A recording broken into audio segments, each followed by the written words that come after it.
Let's see this question. The question is directions. In the following question, a statement of assertion is followed by a statement of reason. Assertion है respiratory pathway is considered to be an amphibolic pathway rather than a catabolic one. तो mainly यहाँ पर जो concept use होने वाला है that is amphibolic pathway of respiration.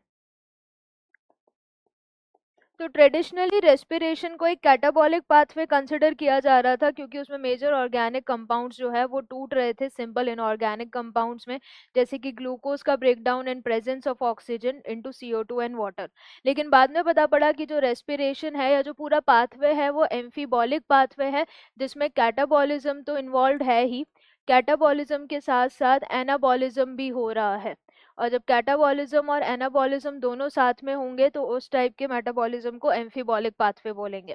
अब amphibolic बोला क्यों है? क्योंकि जब ब्रेकडाउन होता है कंपाउंड्स का यानी कैटाबॉलिज्म, या नए कॉम्प्लेक्स मॉलिक्यूल सिंथेसाइज हो रहे हैं जैसे कि फैटी एसिड सिंथेसाइज हो रहे हैं या प्रोटीन सिंथेसाइज हो रहे हैं, तो रेस्पिरेटरी इंटरमीडिएट्स जो चल रहे हैं वही यहाँ पर लिंक बना के उन फैटी एसिड्स को बनाएंगे या उन प्रोटीन्स को बनाएंगे।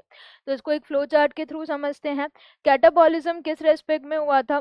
क्योंकि यहाँ पर जो फैट्स हैं, इन फैट्स का ब्रेकडाउन हो रहा था into fatty acids and glycerol, फिर वो और ब्रेकडाउन होकर एसिटाइल कोएंजाइम ए के थ्रू पाथवे में जा रहे थे। कार्बोहाइड्रेट्स हैं, कार्बोहाइड्रेट्स का ब्रेकडाउन हो रहा है इनटू सिंपल शुगर यानी ग्लूकोज, तो ये भी एक कैटाबॉलिक पाथवे हो गया।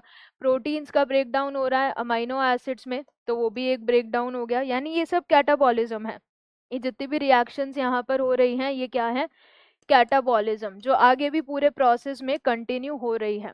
पर यहाँ पर एनाबॉलिज्म तब होगा जब ये इंटरमीडिएट्स, क्रेब्स साइकिल के कुछ इंटरमीडिएट्स, यहाँ ग्लाइकोलिसिस के कुछ इंटरमीडिएट्स फिर से इन कंपाउंड्स को सिंथेसाइज करने में मदद करेंगे। कौन से कंपाउंड्स को? फैट्स या फैटी एसिड्स को और प्रोटीन्स को। तो इसलिए कैटाबॉलिज्म के साथ साथ एनाबॉलिज्म भी हो रहा है क्योंकि इंटरमीडिएट्स लिंक बना रहे हैं।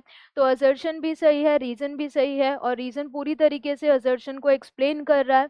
तो करेक्ट आंसर क्या हो जाएगा? Option A.